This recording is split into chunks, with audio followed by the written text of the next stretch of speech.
Olá a todos, sejam bem-vindos a mais um Odgers Talks. Eu sou a Daniela Mindlin-Tessler, sócia da Odgers Berndtson, uma das maiores consultorias de contratação de executivos do mundo e soluções de capital humano.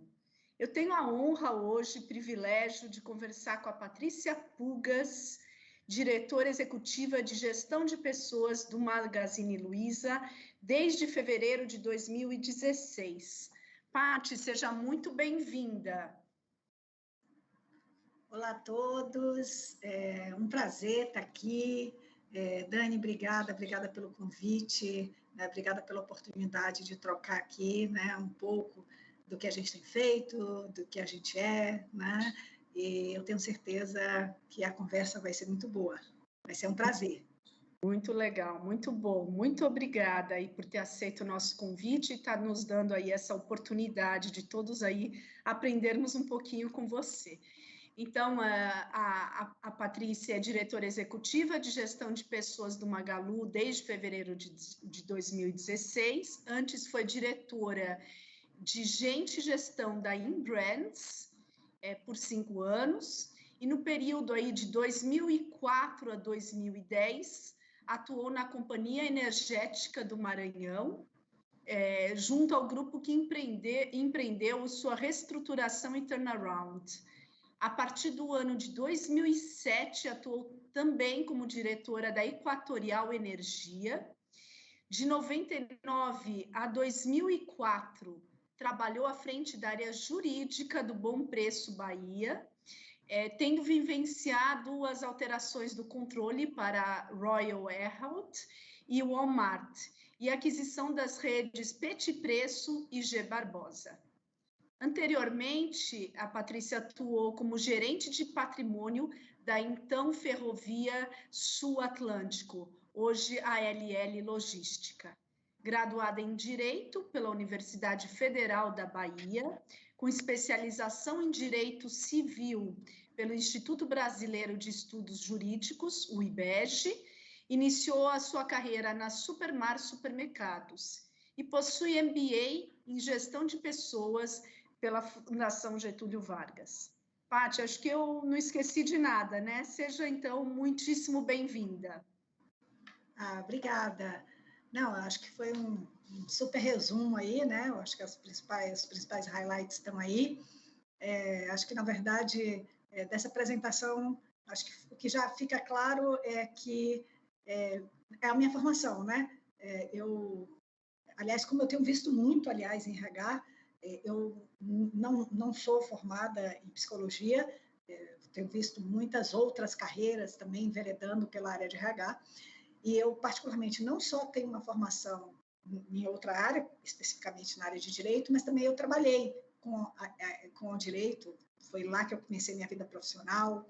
Eu tive muitas oportunidades, eu advoguei no iníciozinho da minha carreira, então sei o que é ser profissional liberal, eu tive a oportunidade de trabalhar em órgão público, eu fui coordenadora do CODECOM, diretora de PROCON, era o PROCON municipal da minha cidade, chamava CODECOM, então eu também sei o que é trabalhar no órgão público, e até que eu entrei numa empresa, e eu costumo dizer que foi lá que eu me descobri, né? Eu adoro o ambiente corporativo, amo de paixão, entrei pelo jurídico, e pela minha proximidade com processos, demandas, eu fui sindicatos, né? Então eu fui me aproximando muito da área de gestão de pessoas, sempre muito crítica em relação a alguns processos, né? Porque eu via basicamente as consequências no jurídico, e eu acho que isso terminou me trazendo, e algum dia alguém falou, não, gente, já que você reclama tanto, vem aqui tentar fazer melhor, né? E eu tento até hoje fazer melhor. Eu adoro a área, eu sou advogada de formação, gestor de pessoas de coração e por opção, eu adoro fazer isso, realmente me encontrei bastante, e sou muito feliz por ter a oportunidade de contribuir com uma coisa que para mim é tão relevante, né? Que é essa questão de formação mesmo de gente. Então, eu acho que isso me deixa realmente muito feliz. Eu sou baiana, eu acho que todo mundo já deve ter percebido que meu sotaque é meio diferente.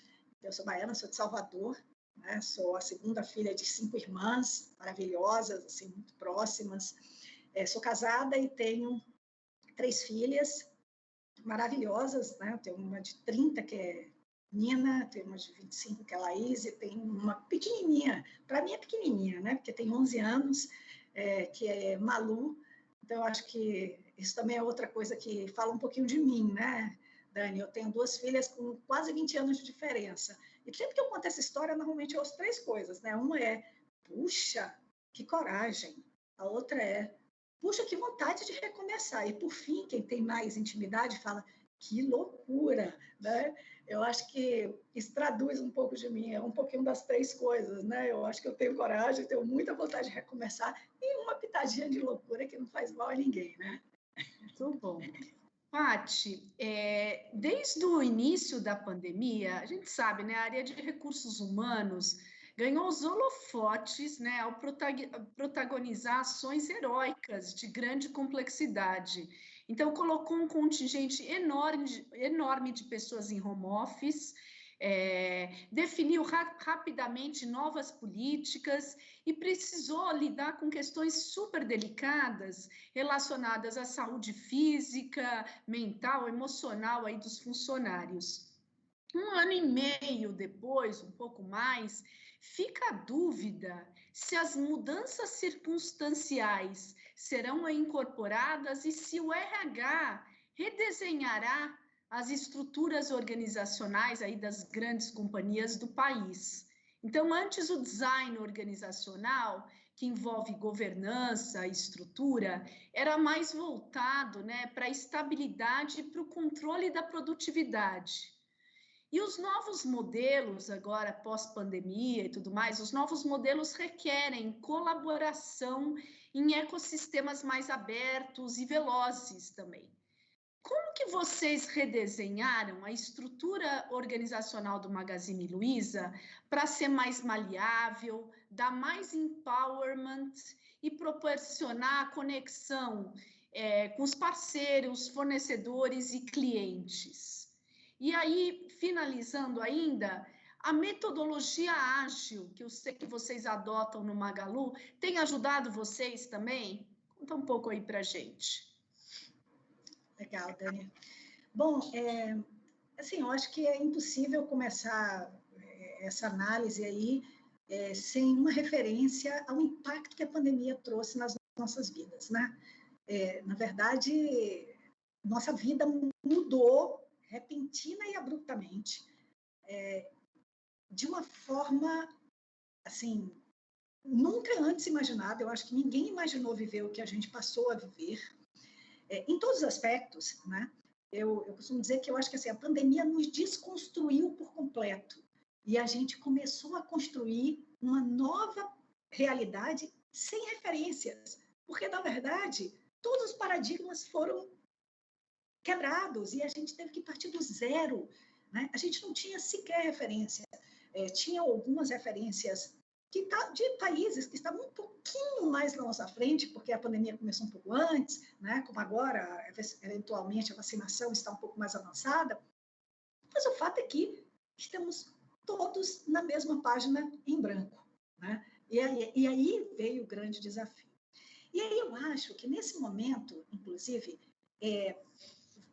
foi assim, aqui para nós, e como eu tenho certeza que para a maioria de vocês, foi muito impactante. De um dia para o outro, nós tivemos que fechar os escritórios, nós fechamos todas as nossas lojas, passamos um período com todas as nossas lojas fechadas. Mas, ao mesmo tempo, nós tivemos que aprender a trabalhar de casa, em especial no caso das atividades administrativas, porque não podiam parar. E aí nós tínhamos aqui ainda uma outra realidade. Nós tínhamos uma realidade de uma atividade ininterrupta, que era o caso dos CDs, que continuavam trabalhando ativamente. Então, assim, como é que a gente lidava com tudo isso ao mesmo tempo, né?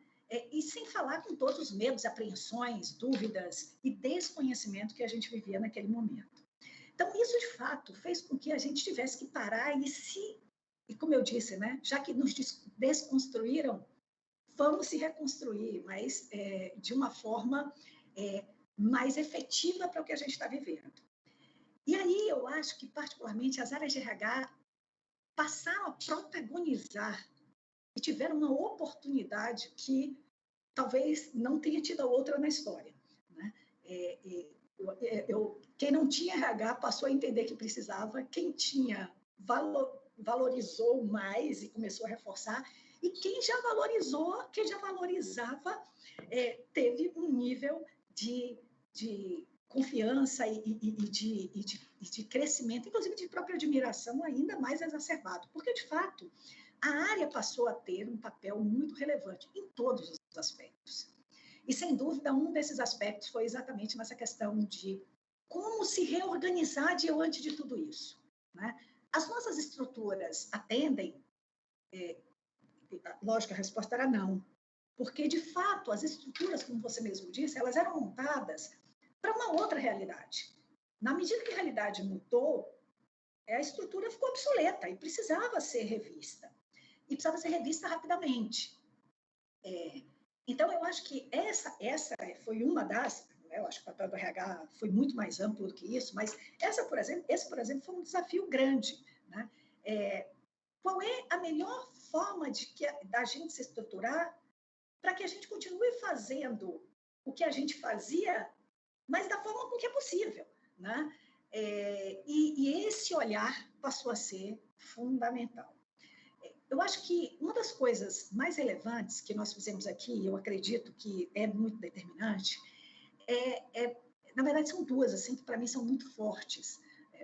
Uma é a questão de base cultural.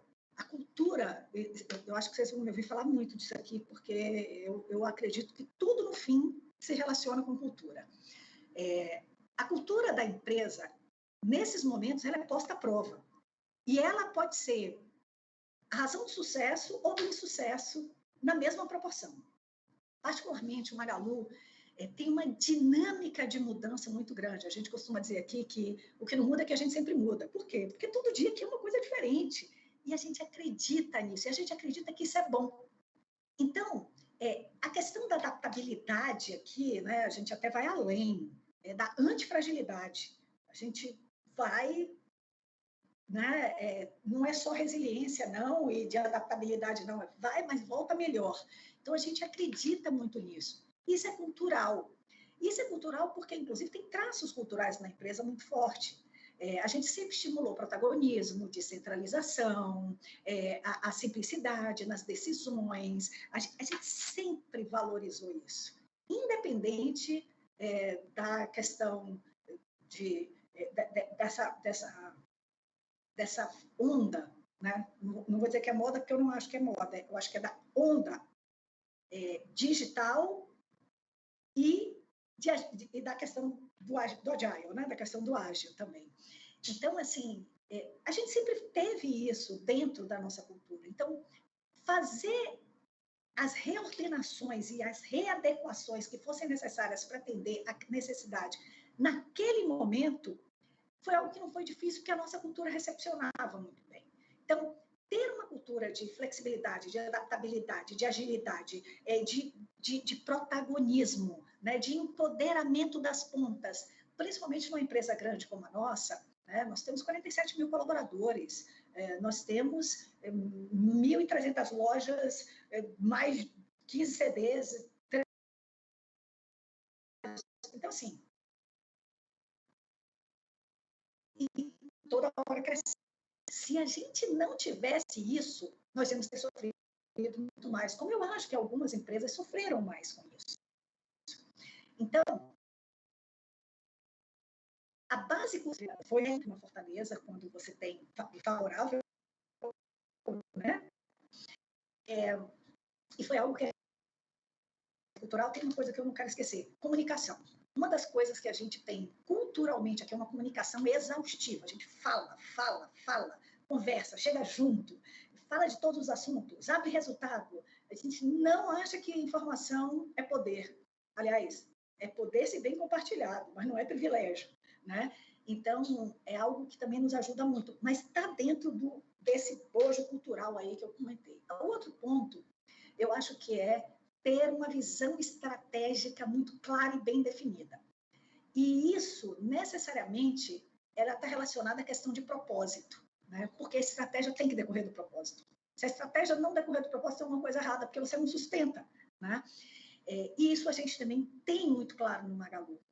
Então, no momento que veio todas aquelas mudanças e aquelas necessidades, que a gente foi olhar para a nossa estrutura, nós olhamos à luz da nossa estratégia, que naquele momento também foi revisitada, mas não para ser mudada, porque, na verdade, ela já estava basicamente definida e, de novo, ela era um sustento, ela é sustentação do nosso propósito. Então, não podia ser tão diferente assim, mas para ser revista e repriorizada. Algumas coisas que nós definimos, que já estavam no nosso planejamento, estavam lá para frente, mas a gente tinha entendido que naquele momento fazia sentido puxar para agora, porque ele era importante naquele momento. E a gente repriorizou. Assim como outras coisas que a gente tinha priorizado para acontecer, nós revisitamos e entendemos que podia ficar para depois, porque já não fazia mais sentido diante de tudo aquilo que se estabeleceu. E ajustar as nossas estruturas a essa luz nos deu uma agilidade tremenda, inclusive de redirecionamento. Então, ter a visão clara para onde você vai, conseguir organizar de forma a suportar isso e ter uma base cultural que sustenta essas mudanças e redirecionamentos ajuda muito. E aí, já concluindo na questão da agilidade organizacional que você falou, sim, a gente trabalha com agilidade organizacional. Nós temos uma área de agilidade organizacional que nos apoia muito na área de tecnologia, mas não só na área de tecnologia. Mas, de novo, eu acho que essas questões, não adianta você ter uma área de agilidade organizacional. Você tem que fazer com que aquilo se incorpore na sua cultura organizacional. Porque não adianta você criar processos ágeis, métodos, não adianta você implantar metodologias ágeis se isso não tiver na essência da sua organização, porque ela vai boicotar, normalmente, né? Você sabe que você tem que ir por ali, mas você vai dar um jeito de ir por aqui. Então, assim, sim, nós trabalhamos com agilidade, é muito importante para a gente, nos ajuda muito, mas nos ajuda porque a nossa cultura é receptiva a isso. Eu acho que em algum momento a gente já era ágil antes da própria agilidade ter se construído como tal, né? Então, eu acho que isso nos ajudou bastante. Ótimo, muito legal. Paty, desde o início de 2020, o Magazine Luiza, ou Magalu, melhor, comprou 21 empresas. Então, a gente está falando aí dos um ano e pouco, né? E todas fazem parte de um plano maior, imagino, de criar um ecossistema de negócios no estilo de um super app, né? Em apenas 10 anos, o Magalu saltou aí de 20 mil investidores, logo que abriu o capital na Bolsa, né, para mais de 550 mil acionistas. Além disso, a gente sabe que o valor de mercado cresceu 50 vezes e hoje supera os 150 bilhões de reais. Outro indicativo dos acertos do Magalu é que as vendas nos canais digitais, e você me corrija se eu estiver errada, mas representam 70% da receita, que soma aí 12,5 bilhões de reais em 2021. Como que vocês, isso assim, me interessa bastante entender, acho que quem nos escuta também, né? Como que vocês atuam no due diligence para averiguar se a empresa alvo de aquisição, a ser adquirida, tem a mesma cultura que o Magalu, se os donos têm o pensamento de vocês, uma vez que eles, aliás, sempre são mantidos na operação, né? E aí, assim, então, a parte toda aí de due diligence, de capital humano, de recursos humanos pré-aquisição, e uma vez adquirida, né, como que vocês atuam na integração pós-aquisição para manter a cultura organizacional que você acredita, maior defensora, entusiasta, e eu concordo em gênero, número e grau, tudo passa por cultura, né? Para manter essa cultura organizacional forte do Magalu, uma cultura clara, implantada, para se obter, então, alto engajamento, maior produtividade e lucratividade. Então, assim, a gente sabe que quando a gente adquire empresas, de repente você está adquirindo todo o capital humano daquela empresa, mas também a sua cultura organizacional, que tem que ser incorporada, que tem que fazer parte do Magalu, né? Então, como que funciona isso antes e pós aquisição, na integração? Sim, na verdade, mais uma vez eu vou falar de estratégia e cultura, né? Eu acho que, não sei, acho que no filme fica cansativa, tá? Já vou pedir desculpas. Mas eu acho que a gente tem algumas coisas aqui no Magalu muito claras. Nós não fazemos nada que a gente não acredita que faz muito sentido, né? Pode ser o melhor negócio do mundo, mas tem que fazer sentido. E tem que fazer sentido nesses dois aspectos, né? O Fred fala muito isso, a Luísa fala muito isso. Então, não adianta ser só um bom negócio porque ele é financeiramente recomendado, ou porque ele vai valorizar as ações, ou porque ele vai fazer a gente vender mais. Lógico que a gente quer que valorize as ações, que venda mais e tal, mas a gente entende que isso é consequência. Tudo é consequência de um trabalho consistente, bem feito. Né? Ele tem que ser consistente e tem que ser bem feito. E é isso que a gente acredita. E assim é no nosso processo de crescimento, de expansão, é exatamente a mesma coisa. Né? Eu acho que, inclusive, por algum tempo, ainda tem gente que não sei nem se entendeu ainda exatamente o que está acontecendo, né? Porque às vezes as pessoas até me perguntavam assim, hoje menos, mas no início não perguntavam, mas vocês estão comprando coisa tão diferente, né? E na verdade, elas são complementares, né? Mas, assim, às vezes é mais difícil você entender o todo mesmo. Então, acho que isso é uma coisa importante. Então, tudo que é feito, que é olhado, ele é olhado muito sobre o aspecto da estratégia, porque precisa fazer sentido, não pode ser só legal, não pode ser só porque está na moda, porque faz sentido dentro da nossa estratégia.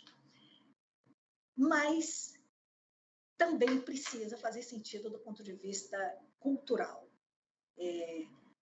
Por quê? Porque a gente precisa ter match, precisa fazer sentido também do ponto de vista de conexão.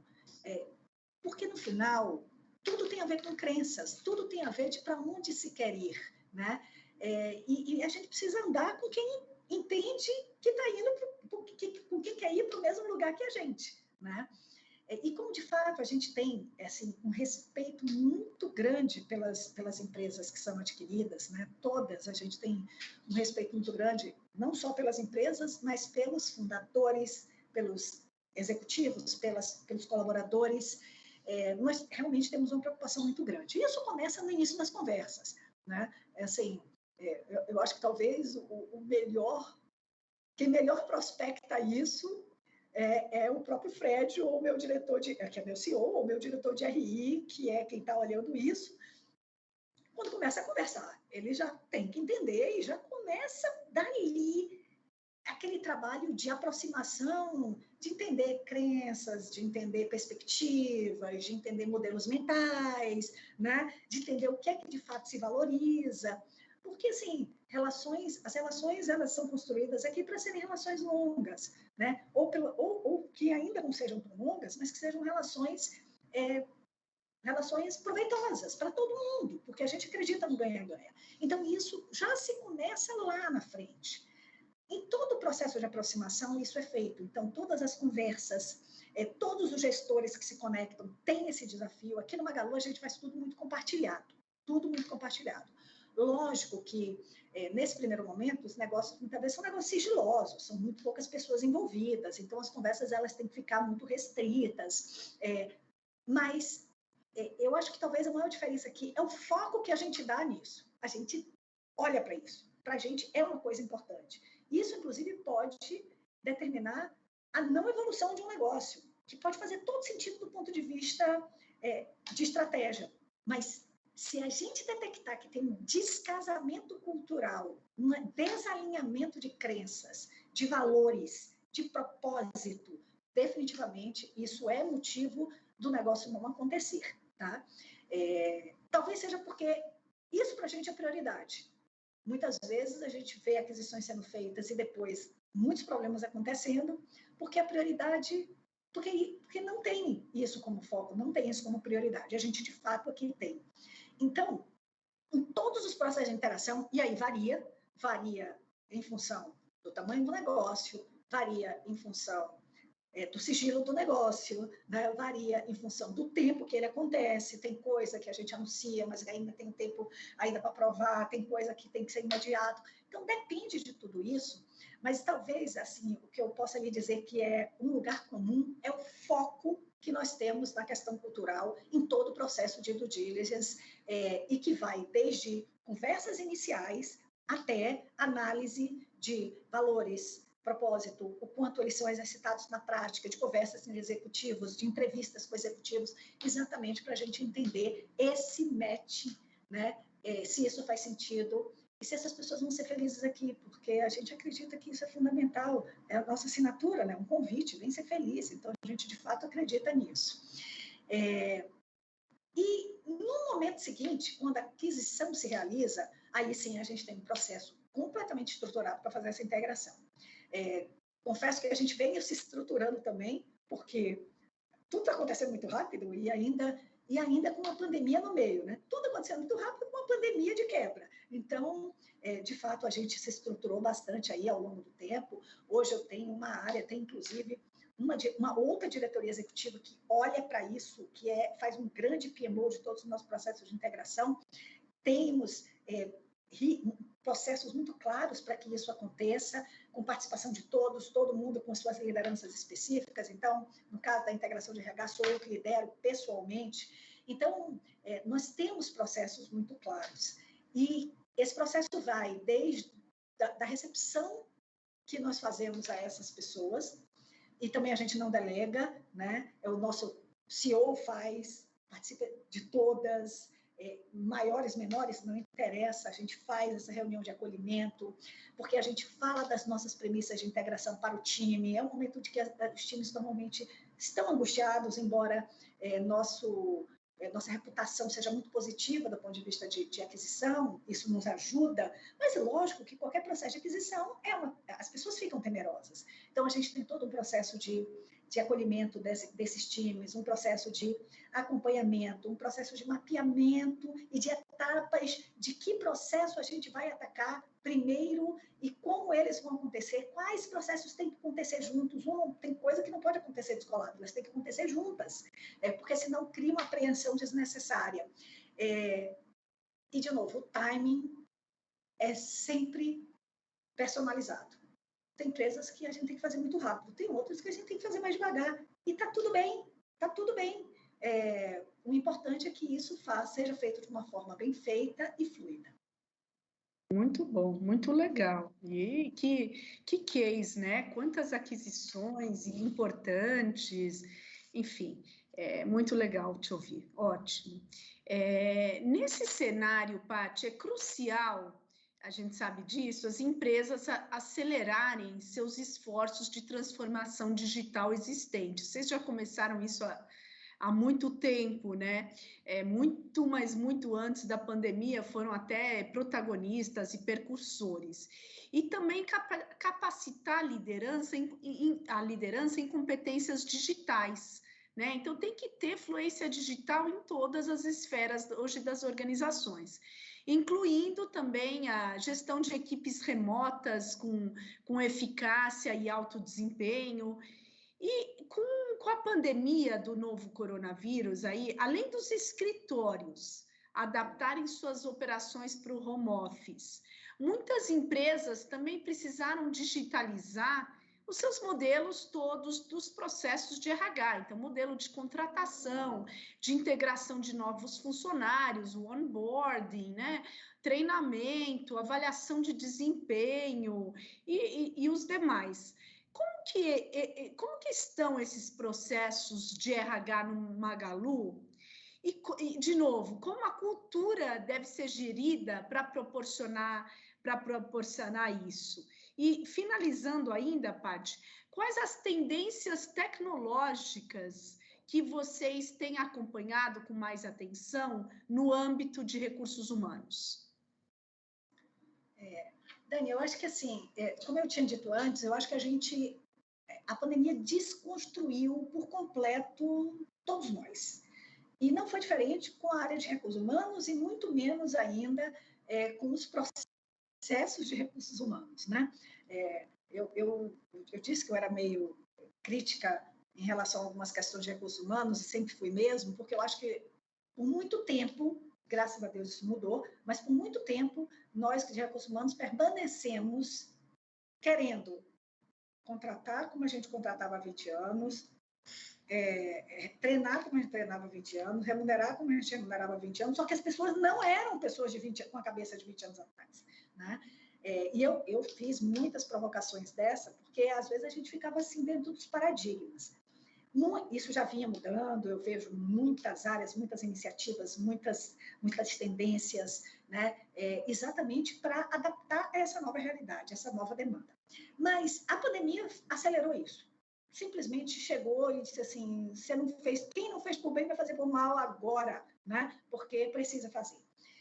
E foi uma desconstrução completa. Meus processos mudaram todos. Porque, embora nós sejamos, e de fato já somos mesmo uma empresa digital, né? Acho que um excelente case, talvez um dos poucos no mundo, de mudar do meio físico para o meio digital, né? As empresas digitais, normalmente, elas nasceram digitais.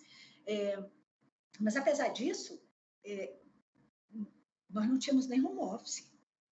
Aqui não existia prática de home office estabelecida. A gente acredita ainda, tá? Muito na importância do presencial, das conexões pessoais, das conexões presenciais. Então, assim, loja nova, eu trazia a loja nova, fosse de onde fosse, para treinar aqui presencialmente a loja inteira. Porque a gente acreditava que isso era muito importante. Eu ainda acho que tem coisas que a gente não substitui, né? A gente vai sentir falta, mas nós fomos desafiados a rever os paradigmas e a construir outros modelos, e descobrimos que tem modelos maravilhosos, muito melhores, muito mais eficientes daqueles que a gente já usava, né? Acho que o ideal é a gente chegar num momento onde a gente possa transitar entre os modelos novos e o modelo antigo, tirando o melhor de cada um deles. Esse é o ideal, né? Mas, sem dúvida, a gente mudou muito. Mudei tudo. Meu modelo de evento, eu passei a fazer eventos de uma forma completamente diferente. As minhas práticas culturais, o Magalu é muito forte em práticas culturais, né? Tem rituais de cultura que a gente é muito rígido, assim. Eu tive que reinventar minhas práticas culturais porque eu não podia mais fazer essas práticas culturais presenciais. Então, eu tive que... Meus eventos foram diferentes, minhas práticas culturais foram diferentes, meu recrutamento passou a ser completamente diferente. Eu abri loja nessa confusão toda, várias, inclusive. O meu recrutamento teve que ser completamente diferente. Meu treinamento mudou completamente, porque eu precisei adaptar isso. Minha área de remuneração e benefícios teve que se reinventar completamente, com fecha a loja, abre a loja, bota para a MP, tira da MP. Então, assim, foi um desafio enorme, né? No sentido de reconstruir os processos. Então, sim, todos os processos foram extremamente afetados, e sim, o olhar era como fazê-los no mundo digital, né? E ganhar agilidade e tentar não perder algumas características de muito valor para a gente, que é, por exemplo, a questão do calor humano. Tá? Então, eu acho que esse foi o desafio que a gente foi tentando aí direcionar ao longo desse tempo. Eu acho que isso veio para ficar. Eu não acho que nunca mais a gente vai voltar a ser o que era antes, nunca mais. mas também não acho que as coisas vão ficar do jeito que estão hoje. Tudo é assim, né? É questão das tendências. Normalmente elas vêm com muita força e vai lá para uma ponta, aí volta para o meio e daqui a pouco vai lá para outra ponta. Então, é sempre a busca desse equilíbrio. Eu acho que a gente precisa achar este equilíbrio. Eu não acho que nós vamos voltar nem aqui, nem em nenhum lugar, para o que nós éramos antes da pandemia, mas também não acredito que a gente vai ficar com isso. E aí é que é o grande desafio do RH, é extrair o melhor desses dois mundos e traduzir no que for melhor para a sua organização, porque as organizações também têm particularidades. O que é bom para mim não necessariamente é bom para todas, né? E eu acho que, do ponto de vista de tendência, as tendências elas estão sempre apontando para essa questão da flexibilidade do trabalho, com atenção à saúde, do equilíbrio de vida pessoal com vida profissional, que eu acho que são os grandes desafios que a pandemia trouxe, tá? Com a questão de agilidade, de mudança, de você lidar com a mudança de uma forma mais leve, mais natural, né? Já existem estudos que demonstram que, assim, infelizmente, essa não vai ser a única pandemia que a gente vai passar. Então, assim, a gente precisa estar preparado para a mudança, né? Então, eu acho que as tendências, elas estão muito mais apontando para isso. E por isso é tão fundamental que as organizações se preparem, né, com toda essa adaptabilidade, essa flexibilidade, esse fortalecimento emocional dos seus times, né, para que estejamos preparados para passar por outras circunstâncias, espero eu que nunca mais uma como essa, mas por outras circunstâncias que, sem dúvida, aparecem todos os dias. Sem dúvida. Achei muito importante isso que você falou, fortalecimento emocional do time, né? Que é bem complexo, seja no modelo híbrido, seja no modelo home office, é complicado, né? Assim, ainda manter o grupo como um time de alta performance e ainda saudável emocionalmente com todo esse tsunami que todos passaram, né? Muito, muito bacana tudo que você colocou, perfeito, ótimo. Paty, falando então aí também desse cenário aí para frente, né? Que está em constante mudança o tempo todo, como você bem colocou, qual que é o perfil de competências necessário para o mundo pós-crise, né? E quais são os seus desafios no Magalu para atrair e reter talentos, principalmente, você tem para lojas, você tem para área comercial, né, para as categorias, inúmeros, para as diversas unidades de negócio, as empresas também adquiridas, hoje com 47 mil colaboradores, então imagina. Então, assim, a pergunta é, perfil de competências nesse mundo pós-crise e os teus desafios de atração e retenção de talentos, principalmente digitais. E aí, digitais por vocês serem uma empresa digital e terem que concorrer com inúmeras startups e tal. E a gente sabe que existe uma escassez, uma guerra por talentos digital enorme.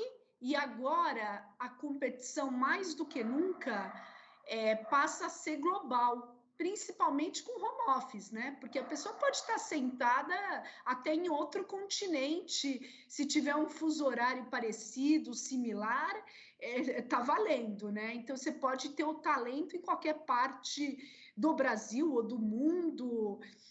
E você está concorrendo com talentos digitais na atração e retenção com inúmeras outras companhias. Como que você vê esse desafio? E que competências são essas que vocês estão valorizando, que você vê nesse mundo pós-crise? De uma forma geral, eu acho que as competências desse mundo pós-crise é um pouco do que eu falei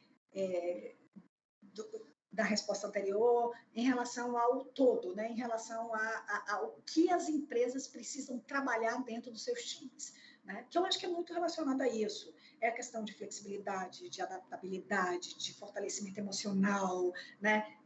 Eu acho que isso é é a chave, é isso que as empresas estão buscando, é isso que elas vão buscar. Há algum tempo atrás, tem uns 5 anos talvez, saiu uma pesquisa dizendo que a resiliência era a competência do século. Né? Saiu alguns estudos dizendo que a resiliência era a competência do século. Particularmente, eu sempre acreditei muito na questão da resiliência, até que conheci o conceito da antifragilidade. Então, eu tenho readaptado minha crença e tenho dito, não é só resiliência, não é só você vergar e não quebrar, é vergar e voltar melhor, né? Não só não quebrar, como você volta melhor, como você se reinventa, como você se apresenta melhor diante de uma adversidade, né? Então, eu acho que isso é a grande competência, né? É quanto você vai se adaptar. As mudanças são muito constantes. Todo mundo que é muito rígido vai sofrer muito, porque se está tudo mudando e você não acredita nisso, né? Se para você é difícil mudar, é uma coisa que vai ter que se trabalhar, né? Então, todas essas coisas relacionadas a isso, né? Facilidade, antifragilidade, flexibilidade, adaptabilidade, eu acho que são muito relevantes. E eu coloquei dentro disso a questão do fortalecimento da força emocional, né? Do equilíbrio emocional, porque também, a gente está vendo aí que hoje um dos grandes males são as doenças psicossociais, as doenças emocionais, as doenças psicológicas, porque, de fato, a gente está vivendo num mundo de muita pressão. Antes da pandemia, já estávamos. Eu acho que só a pandemia só avivou essa e tantas outras coisas, né? Avivou as diferenças, avivou as nossas dores, mas, assim, eu acho que elas sempre existiram. Então, eu acho que elas estão muito relacionadas a essa questão. E em relação à questão de retenção de talentos, eu acho que o meu maior desafio aqui, e deveria ser o de qualquer empresa, deve ser, né? Achar a pessoa certa para o lugar certo. Eu costumo dizer que eu não acredito em profissional bom e ruim. Eu acredito no certo e no errado. E o certo no lugar certo, o errado está no lugar errado. Básico, né? É básico pra caramba isso. O difícil é você achar o profissional certo. Esse é o desafio. E quem é o profissional certo? O profissional certo é aquele, no meu ponto de vista, culturalmente ajustado. Por quê? A parte de conhecimento, as pessoas desenvolvem, gente. Que, aliás, é uma competência relevante também, é a capacidade de aprender, né? A vontade de aprender, né?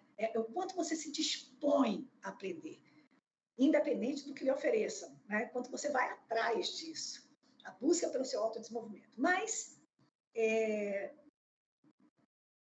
por quê? Porque toda a parte técnica você consegue desenvolver nas pessoas, e cada vez mais, conhecimento agora é commodity. Você dá um clique, você acha o que você quiser, os melhores cursos, inclusive de graça. Então, assim, não é por isso que você vai deixar de ser bom. Agora, a questão comportamental, ela é muito relevante.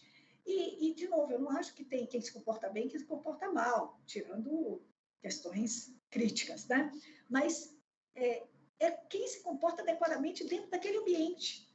Inclusive é diferente. Eu tenho conceitos aqui de valores meus que eu tenho certeza que são valores idênticos ao de um grande número de empresas, mas que eles são praticados de forma completamente diferente, né? Então, você precisa entender o que é que aquele valor representa dentro da sua organização e buscar pessoas alinhadas àquele valor, né? Então, eu acho que esse é o grande desafio, porque isto feito, você vai recrutar melhor e reter melhor. Perfeito, perfeito, é isso mesmo. Paty, muito tem se falado, né? Agora sim, só se fala nisso, e a pandemia acho que exacerbou também essa questão, ainda bem. Muito tem se falado em diversidade e inclusão nas organizações.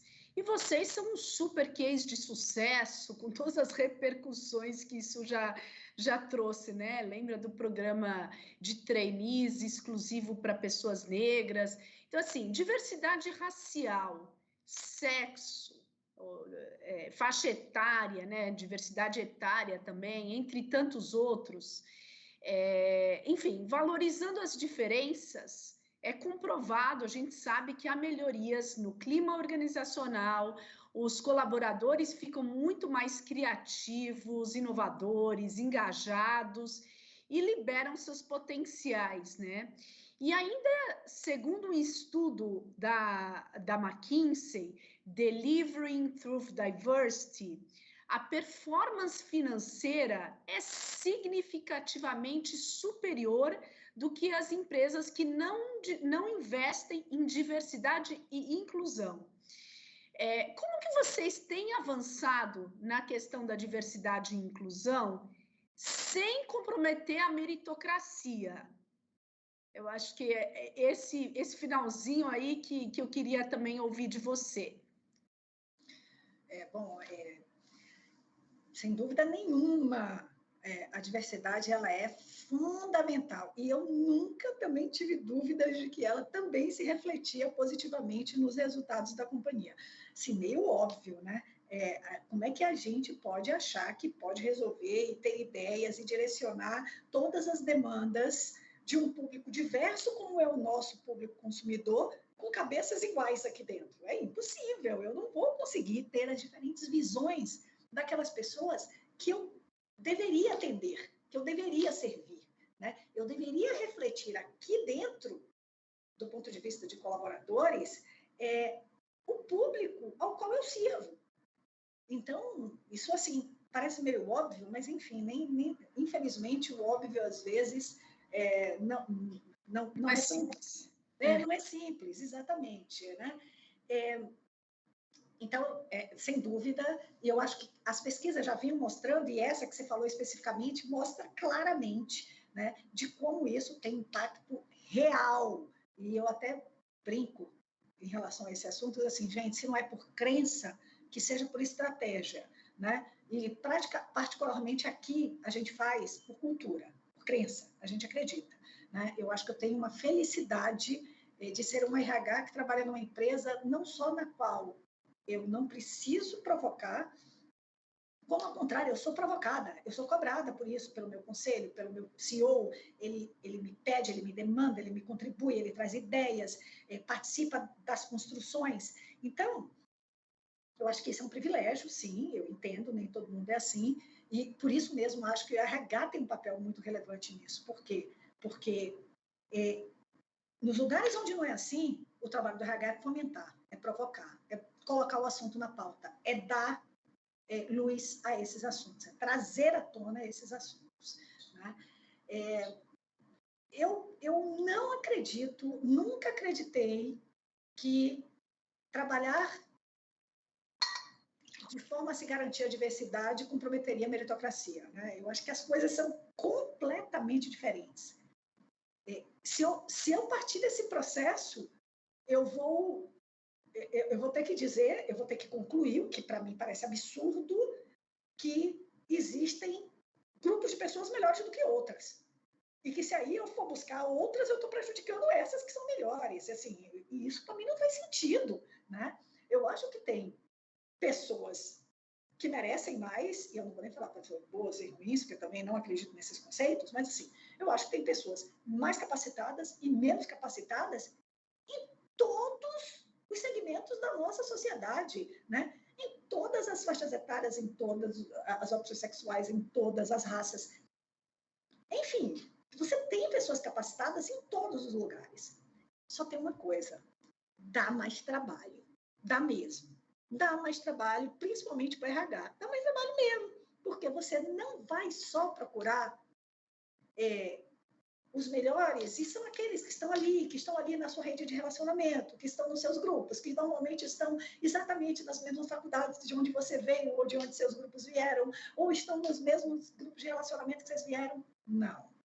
Você vai ter que ampliar as suas possibilidades. E ampliando as suas possibilidades, você vai ter que garimpar realmente e achar as melhores pessoas dentro dos diversos grupos. Sem dúvida, isso é mais desafiador, mas também, primeiro, que é muito prazeroso, e segundo, que é muito efetivo, porque, como você mesmo disse, esses resultados são matemáticos, né? E contra números realmente não se tem argumento.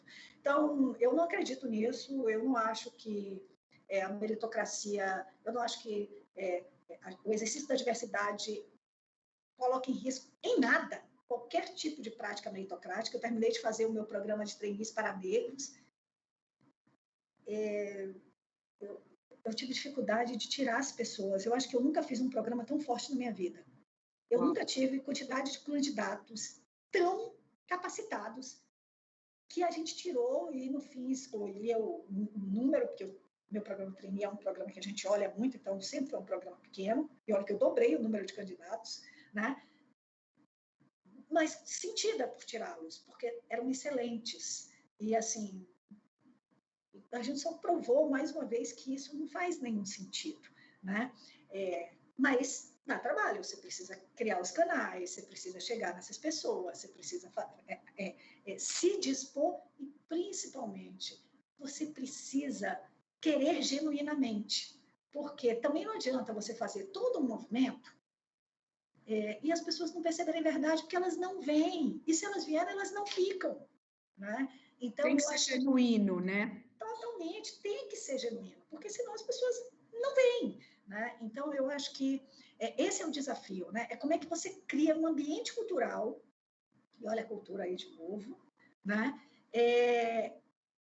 Que permita que essas pessoas não só venham, mas que elas, de fato, queiram ficar, se desenvolvam, tenham oportunidade. E, por fim, né, eu acho que, às vezes, as pessoas acham que a meritocracia é tratar todo mundo do mesmo jeito. Não é. Tem uma frase de Aristóteles que eu amo, adoro, sempre gostei, nunca foi tão atual, que você deve tratar os iguais igualmente e os desiguais desigualmente, na medida da sua desigualdade, né? Então, assim, eu acho que é isso que a gente eventualmente tem que fazer. Isso não significa que fazer isso é trazer alguém menos bom em detrimento de alguém melhor. Não, sem dúvida. É a diversidade que funciona, né, Paty? Porque, de novo, é uma diversidade genuína que está no DNA, que está na cultura da companhia, e as pessoas, por mais diversas que sejam, têm que estar também dentro da cultura Magalu, né? Tem que fazer sentido na cultura organizacional de vocês. Então, de novo, a diversidade que funciona e dá mais trabalho, sem dúvida. É o que você colocou, né? É isso aí. Legal. Paty, pelas perguntas anteriores, essa é a minha última, é possível ver que 2020, 2021 foram anos de muitas mudanças e adaptações. Sempre nós temos, mas acho que esses anos foram bastante atípicos, né? Com a agilidade dessas mudanças. E o RH teve um papel muito protagonista e ainda tem muito para fazer. Para finalizar, quais foram os grandes aprendizados que vocês tiveram até agora e o que você vai fazer de diferente de agora em diante? Puxa, foram tantos aprendizados que eu acho que a gente precisaria de outra live, outra oportunidade para contar todos, mas talvez o principal deles, e talvez que resuma tudo muito, muito bem, e que resuma tudo, sempre dá para fazer diferente. E pode ser sempre melhor, né? Então, eu acho que, no final, isso quer dizer a gente precisa se libertar dos nossos paradigmas, a gente precisa quebrar essas questões, porque a gente pode fazer diferente, gente. Eu acho que esses últimos anos mostraram isso. Tinha um monte de coisa aqui que a gente está fazendo e está achando maravilhoso e está achando que funciona maravilhosamente bem, e que quando a gente falava, comentava em fazer algo parecido, as pessoas diziam, mas isso não vai dar certo. Não, isso não faz sentido, né? Mas tá vendo que isso não funciona, né? Então, eu acho que assim, que o grande aprendizado é, puxa, vamos abrir a cabeça, abrir o coração, vamos arriscar, vamos tentar, faz piloto, testa pequenininho, funciona, aí é a cultura ágil, né? Faz piloto, testa pequenininho, funcionou, escala, não funcionou, pivota, troca de novo, muda. Então, eu acho que esse foi o grande aprendizado, né? Então, acho que, do ponto de vista assim, muito prático, é esse. E, assim, eu acho que do ponto de vista humano, é de que existem coisas muito maiores, né, do que a gente pode imaginar. E de que, nesse momento, eu acho que a gente precisa se juntar. Então, acho que nós ganhamos muito com empatia, nós ganhamos com solidariedade, nós ganhamos com carinho. Eu percebo isso aqui dentro da organização. Por isso mesmo o RH também ganhou um espaço tão grande, porque ele representa muito isso dentro das organizações, né? Eu sou um RH até bem prático, eu acredito muito no RH estratégico, enfim, essas coisas e tal, mas, sem dúvida, o RH tem que representar esse lado do humano, né? Do cuidado, da empatia, do carinho, ele tem que representar isso mesmo. E eu acho que a gente ganhou muito isso, e eu até faço aí um apelo, né? No sentido de que, assim, não vamos perder isso, né? Não vamos deixar as coisas boas, não vamos retroceder, né? O que a gente evoluiu, vamos manter. Eu acho que é assim que a gente evolui. Maravilha, e se reinventar e sair daí muito melhores, né? É isso. Isso mesmo. Excelente, muitíssimo obrigada. Foi realmente um enorme prazer te ouvir, aprender com você. E não é à toa, né, que vocês têm o sucesso que têm com essa cultura que você conseguiu aí compartilhar conosco nessa conversa. Paty, eu espero poder continuar interagindo com você, ter outras trocas, outras oportunidades de te ouvir, e muitíssimo obrigada. Obrigada a vocês, foi um prazer, né, bater esse papo. Espero ter contribuído aí com quem nos ouve, né? Eu acredito muito que a gente tem que passar na vida de alguém sempre deixando alguma coisa. Espero ter deixado um pouquinho com vocês, porque eu estou levando comigo, né? Então, espero que eu tenha deixado alguma coisa com vocês. E vamos sim, com certeza, ter outras oportunidades. Um beijo. Muito obrigada.